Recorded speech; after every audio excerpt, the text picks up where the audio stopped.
తల్లిగా కొన్ని మాదిరికరమైనటువంటి క్వాలిటీస్ మీకు నేను జ్ఞాపకం చేసి ముగిస్తాను.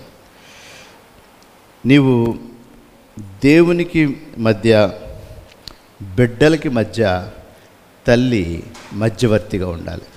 దేవునికి బిడ్డలకి మధ్య తల్లి మధ్యవర్తి. సుజానా అనేటువంటి తల్లి, ఆమె గురించి చాలా మన విషయాలు తెలుసు. ఆమె బిడ్డల దగ్గర ప్రార్థన చేస్తుందని.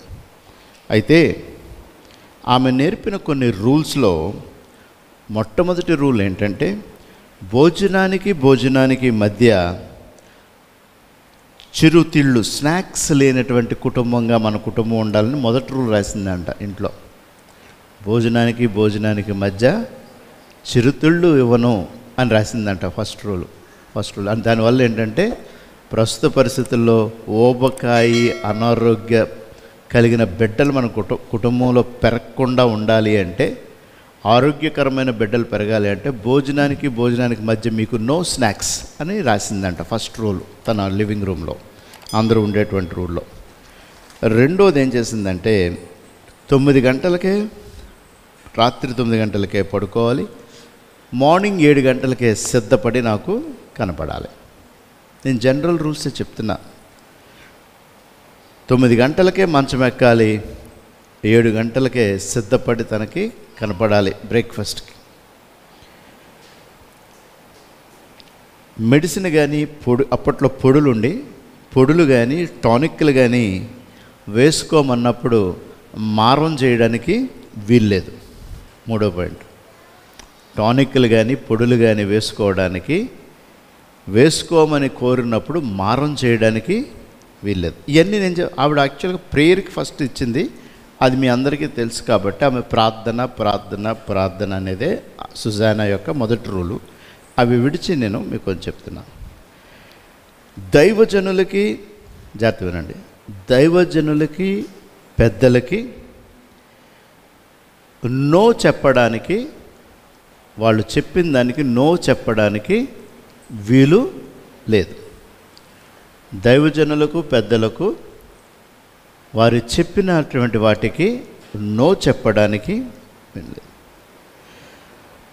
మాటలు నేర్చుకునే టైంకి, మనం మాటలు నేర్పేటప్పుడు ఫస్ట్ ఏం కోరుకుంటూ ఉంటాం? అమ్మ, నాన్న, నన్ను నాన్న అన్నాడు, నన్ను తాత అన్నాడు అని చాలా ఆనందపడిపోతాం. అదే సుజానా పరలోకమందున్న తండ్రి అని, తండ్రి పరలోకం అనే మాట నేర్పిందంట. రెండోది, ప్రార్థన అనేటువంటి మాటలకే తను చాక్లెట్స్ ఇచ్చిందంట. చాక్లెట్స్ దేనికి ఇస్తాం మనం? అమ్మ అని పిలవగానే తాతలో, నానమ్మలో, అమ్మమ్మలో అయ్యి బాబోయ్ బోల్డ్ గిఫ్ట్లు ఇచ్చేస్తారు. ఫ్యామిలీ ప్రేయర్లో ఒక్క అంగుళం కూడా కదలకూడదు.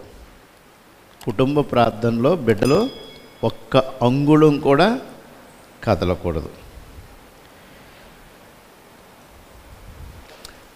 దేని కొరకైతే మారం చేస్తారో, కావాలని కోరుకుంటారో అది ఎన్నటికీ ఇవ్వను.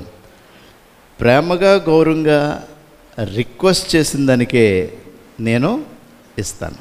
మారం చేసిన దానికి, దేనికి, ఎప్పటికీ ఆ వస్తువు ఇవ్వను. రాసేసింది అంతే. పొలైట్గా, రిక్వెస్ట్గా అడిగినవే నేను మీకు ఇస్తాను. అబద్ధం అనేటువంటిది మాట్లాడితే శిక్ష తప్పదు, ఒప్పుకుంటే క్షమిస్తాను. అబద్ధం అనేది మాట్లాడితే శిక్ష వేస్తాను, ఆ తప్పుని, అబద్ధాన్ని ఒప్పుకుంటే క్షమిస్తాను. వాక్య ప్రకారం బిడ్డగా క్షమిస్తా, తిరిగి చేస్తే రూల్స్ పెడతా. అంటే ఒక తప్పు చేస్తే ఫస్ట్ టైము వాక్య ప్రకారం బిడ్డల్ని క్షమిస్తా, కానీ అది రిపీట్ చేస్తే మటుకు రూల్స్ పెడతా దాని సందర్భంగా.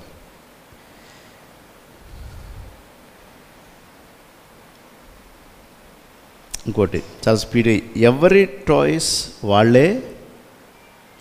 టాయ్స్ వాళ్ళే ఆడుకోవాలి. ప్రామిస్ చేస్తే పేరెంట్స్గా తప్పకుండా పిల్లలకి చేయవలసిందే అని తనకు రాసుకుందంట. ఒక వాగ్దానం పిల్లలకి చేస్తే అది తప్పకుండా చేయవలసిందే. గర్ల్స్కి కూడా రాసిందంట రూల్స్. ఆమెకి ఎంతమంది పిల్లలు తెలుసా మీకు?